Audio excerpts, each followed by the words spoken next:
Thomas Sowell explained visually. Rent control.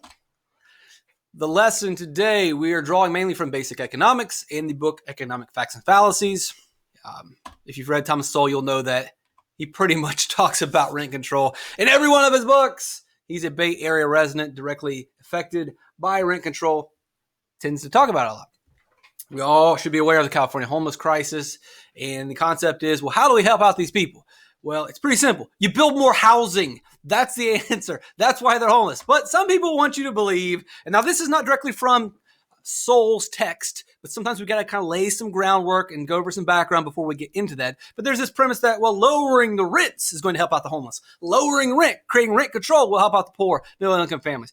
So this theory, although it's complete fallacy, goes like this. If we lower the rents, then more people should be able to afford housing. And if more people afford housing, then homeless people will be able to afford housing. And that'll prevent all this homeless problems and just lower the rents. And everyone will be able to afford housing. And that's great. Wrong.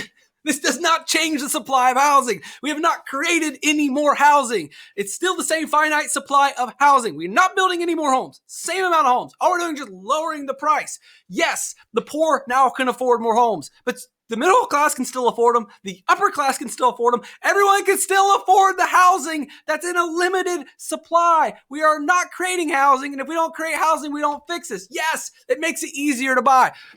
When we look at Los Angeles and we look at San Francisco, we see these giant homeless crises, and there's tents everywhere.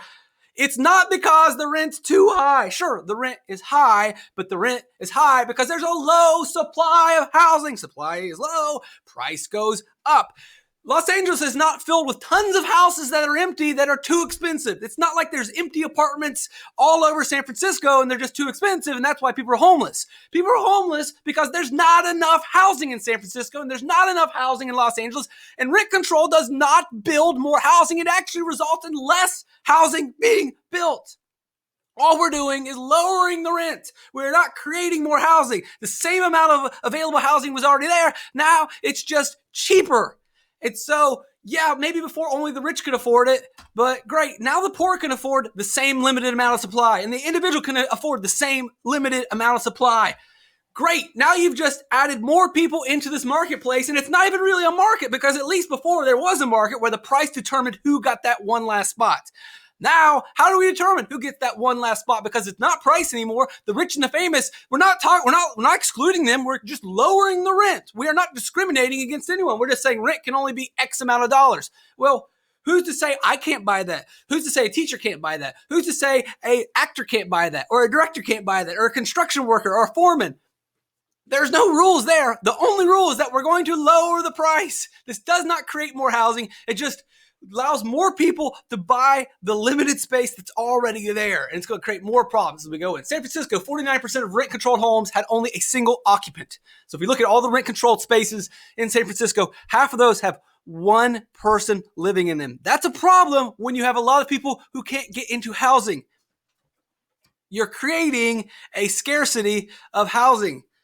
You're lowering the supply when you're only living one person to a home. Manhattan, 46% of households had only a single occupant.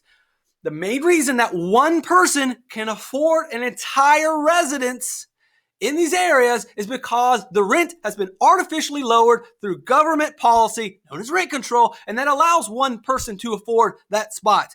If the rent is not manipulated and not adjusted by the government, it's too expensive for one person. And so that one person has to get roommates, 2, 3, 4 people. And guess what? You got 4 people living in a space, and that's an efficient use of space. But when you have rent control, you create an inefficient use of space. And when you have an inefficient use of space, and you use up all the supply with individuals, you create a scarcity and you create homelessness. Nationwide, where you do not see as much rent control, single occupancy is just 27%, according to Mr. Thomas Sowell. Now, that's not the only reason, okay? If you're yelling at the screen, there are other factors at play. But it would seem to make sense that in the number 1 and number 2 rent control cities in the United States, which are San Francisco and New York, and we can see with the data in front of us that, yeah, the rent control may be a factor in homelessness. among other problems that it's creating. We'll look at the simple numbers here, just on space. You got one person living in a house. That's not an efficient use of space. They're taking up spaces. They're creating a scarcity of supply when we desperately can't afford to have a scarcity of supply. We should not be limiting housing when there are people living on the streets, when there are children living on the streets, and you got one guy living in a house. Now, sure, if it's a completely free market, and you're super rich and you want to place all yourself, then by all means, go for it. But that's not what we're talking about. We're not talking about one person spending $3,000 of their own money on their own individual mansion or condo or rental space. We're talking about the government subsidizing this person, mainly through the landlord and taxpayers, and allowing this individual to live in a space that they cannot afford. Live in a space that they cannot afford while at the same time excluding others from the market by simply creating less housing. So again, San Francisco, 49% rental controlled homes had only a single occupant. So let's just make this more clear to see. So there's half of the housing, half of the rental controlled housing is occupied by one person. And then the rest will be occupied by a family of four, which do the math here. Total, we have created 25 housing for 25 people via rent control. If you get rid of rent control, you're more than likely going to see the prices go up. Oh no, that's too bad. Yeah, but that also favors families, and you're probably going to use the space much more efficiently, and you will have less people living on the street. Nationwide, 27% of homes have a single occupancy because nationwide there's as much rent control. Sure, there's other factors at play. Nonetheless, 3 people, single occupancy. The other 70% have families living in them. We do the math, and it's very simple. When you do not have rent control, which typically is the policy nationwide, you have more people with shelter. Rent control leads to less occupants. No rent control leads to more people occupying a space. That's just because of the pricing. If we raise the price, this individual will not be able to afford the home. And you can feel sad for him, but you could also feel happy for these two because of the raise in pricing, they have a competitive advantage over him and they can provide housing for the family. Or, you know what he could do is find a roommate. And so in that scenario, he's efficiently using the space, or at least we're cutting the occupancy emptiness in half. Let's envision a world where there's no rent control. At $1,200, he can't afford it on his own. They can't afford it, although they have 2 salaries. The kids. Daycare costs. Well, these guys, they can do it because the kid's old enough that he is out of daycare. They can afford it. That's the way the market works. Pricing helps us determine who should and should not have the housing. Now, I can see you, but it's not fair. They're homeless. All right. So, all right, yeah, I guess let's do it. Let's create rent control. Let's lower the rent to $600. This is going to fix everything, right? Everyone can afford a house, but there's still only one house. Only one of these groups is going to get that space. Everyone can afford it now. Cool, but it did not create more housing. Without rental control, price determined occupancy. Before, it wasn't a lottery, it wasn't random, it wasn't chance, it was buying power, and this family could purchase the housing. Now, everyone can afford it. How do we determine who gets the housing? What does that mean? Well, let me tell you. So quickly, yeah, he can afford it, they can afford it, everybody can afford it, but who gets it? Well, often what happens under rent control is whoever has the inside information and can get on the list first. Not the person that's most deserving, not the person who has the most needs, not the person who has the highest income, often the person who has access to the inside information and will say it's this guy. And guess what? We didn't create more housing. We just created everyone has an opportunity. And then in selecting who picks it, it's not really the most fair situation. In selecting who gets the housing before, it was very fair. You got the most money, highest bidder gets the housing. When we have rent control, there is not really a fair way of selecting. Often it goes to people that have inside information who are connected. And these people, sorry, families, you don't get the housing. Rent control does not mean that families get the housing. Doesn't happen. All we did was lower the price, and it often favors insiders. Rent control does not guarantee affordable housing for the poor. It guarantees cheap housing for everyone. The rich And Thomas Sowell talks about the mayor of New York, various celebrities who own or don't own, but have rental control properties that they do not need. But why not when it's so cheap? Because if you get locked into a rental controlled apartment, you now are locked into that price for life for the most part. So why not have one? And you've now added people to the market who normally wouldn't purchase. If that was $2,500 a month or $1,200 a month, likely that some of the celebrities and some of these politicians would not have necessarily the money to buy that extra space, and that space will go to someone who actually needs it or will use it. Meanwhile, you've got celebrities that have 3 homes in every city, and you've got people living on the streets. That's what rental control creates. Back to our rental control. This guy loves it, doesn't he? It's great for the individual. When you have no rental control, he doesn't really like this so much. I need a roommate. Okay, well, go get a roommate. Both you pay $600. Cool. You have housing. It's the same price. You get less space. But bam, look at that. We have increased occupancy by 100%. Inefficient use of space, efficient use of space. Now, again, if it's a free market, it's none of our business. But if the government's getting involved and then the government is basically, through unintended consequences, creating less space for people, then they probably wouldn't want to get rid of that. Because that's basically what they're doing. When you create rent control, if you just go in reverse, let's say that we have no rent control, and then all of a sudden we institute rent control. Well, I don't need a roommate anymore. This guy hit the road, Joker. It doesn't make any sense that the government would continue to push this policy. But the reason the government pushes this policy is because the people ask for this policy over and over and over. We have a majority rule or majority tyranny of majority in this country where still this guy, sure, it works out. But if we really look at the big picture, we find out that we actually all lose in this process. Another example of rent control. If you have rent control, locks it in at $600. Grandma's like, great. It's too much house, but it's so cheap. Well, if we don't have rent control and it's $1,200 a month, then grandma probably says, you know what? I'll find something more suitable to my needs. That seems to make sense. Grandma doesn't need to live in a 4-bedroom house.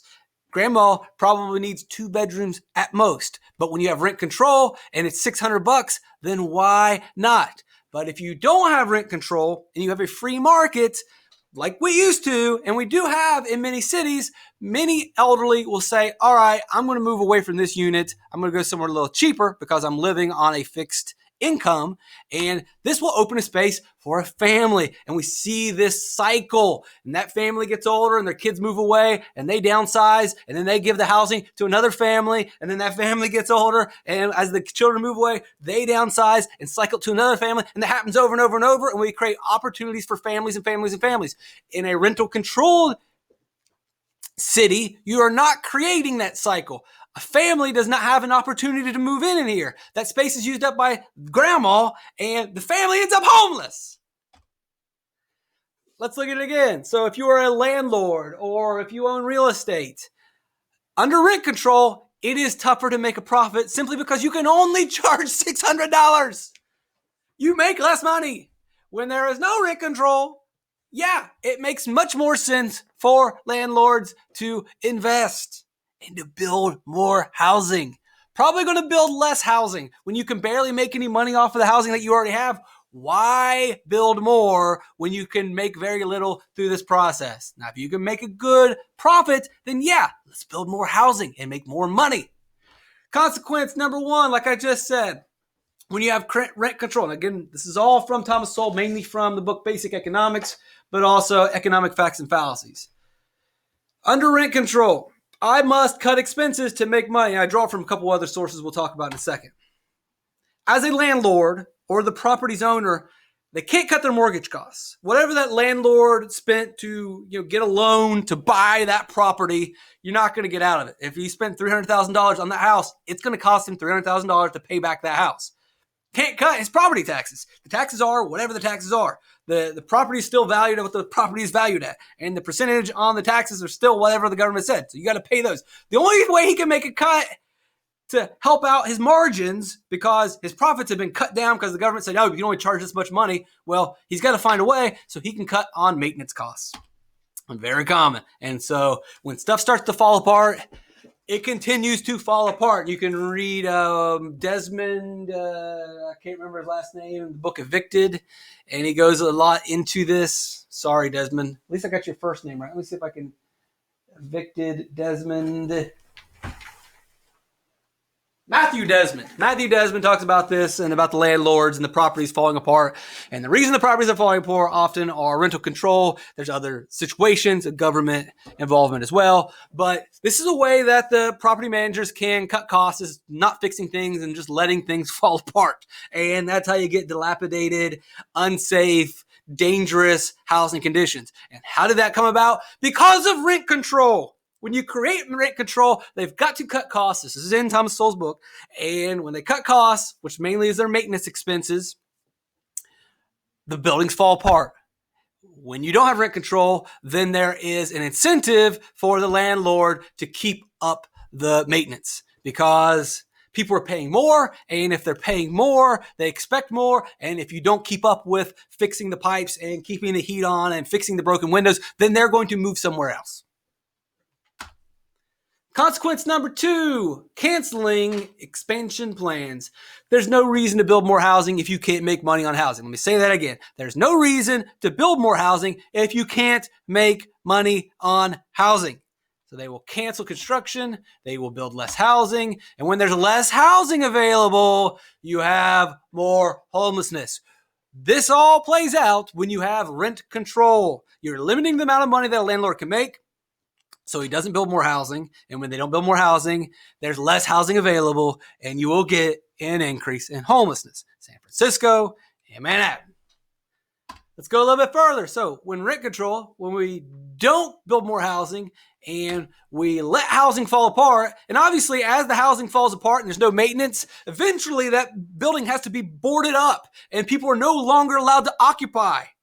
And when people are no longer allowed to occupy an abandoned building, there's more homelessness. And this all is created under rent control. Less construction, less maintenance leads to less housing, which leads to more homelessness. Rent control is not helping out low-income families. But it gets worse. Some more examples from basic economics. Because of rent control, a lot of times the landlord will just say, I'm done with rentals, and they'll take those rental units and turn them into condos and sell them as homes. And when they sell them as homes, guess what? It's less rental units, which usually for low-income families, young families, etc., they might end up homeless. Again, so when you convert a rental unit to a condo, condos typically are more towards middle income, higher income, people who can afford to buy a house. Some people can't get a big loan to buy a house, mainly low-income families, low-income individuals. They go to the rental market. Well, when you turn rentals into condos, there's less housing on the rental market. Less housing means an increase in homelessness. And that happens under rent control. They do this when there is rental control. I'm done with rentals. Now, we'll talk more about this in a second. Notice I changed the picture here. Often you get the idea of a landlord or a property owner as this fat cat, rich guy, because that's the idea or the impression that we have been told to believe, because when we believe that, they were like, yeah, we want rent control because those rich people are really sticking it to us. The reality is most of the people that own properties are blue-collar workers. A lot of times it's construction workers, people that have worked on buildings and know a little bit about carpentry and have worked on housing their entire life. And over time, they've used those skills and grabbed a house and fixed up a little place and put it on the market. A lot of times landlords are just on the same socioeconomic status as you. And that's why I use the picture of a family here. Now, sometimes those families that have an additional space, maybe they have a bungalow in their backyard, or they fixed up a garage and turned it into a living space, or they just simply, this old house that they moved out of, they just kept it as a small space and started renting it, whatever the reason. Again, it's not necessarily the rich and the wealthy and these fat cats like on the cover of Monopoly that are running these properties. A lot of times, it's regular people just like you and me who own additional space that are renting property as an extra source of income. They're not super rich. But when you create rent control, often those individuals, those families will say, look, we're not even going to mess with this. We can't make any money. It's too much of a hassle. We're constantly having to do repairs. We're losing money. We're just going to keep the space to ourselves. Or they'll give the space to a family member. Or they'll give the space to a child, etc. So they'll just completely pull it off the market. And obviously, when you pull it off the market, less housing's available. You'll probably increase homelessness. You're not helping out low-income families, not helping out anyone through rent control. These are all things that happen under rent control. What good comes of rent control? One person, one lucky person who wins the lottery gets a really cheap apartment for the rest of their life, whereas everybody else gets locked out. Again, these families, there's regular people like you and me. I'm done with rentals. Let's go to some of the more crazy ideas. So here's what happens sometimes in New York. The landlords stuck with this property will just go missing. They'll just disappear. They'll leave town and never come back. And they'll allow the building just to fall into disrepair. It'll be completely dilapidated. They just leave town because they're losing money every month because they're forced to do this low rent. And the low rent does not make up for all the expenses. It does not. And so there's not a profit. They're taking a loss every single month. Eventually they say, enough is enough, I'm gone. And the building falls apart because no one's taking care of it. And eventually it's completely dilapidated and boarded up. And every single one of those units is shut down. And you've taken a bunch of housing off the market and people become homeless. Why? Because of rent control. Set all this up. The landlord it's terrible. He's not really a good person, but you made him do it. He didn't make him do it, but he did it. Another example of saying, I'm done with rentals. Oh, well, actually, to continue this idea.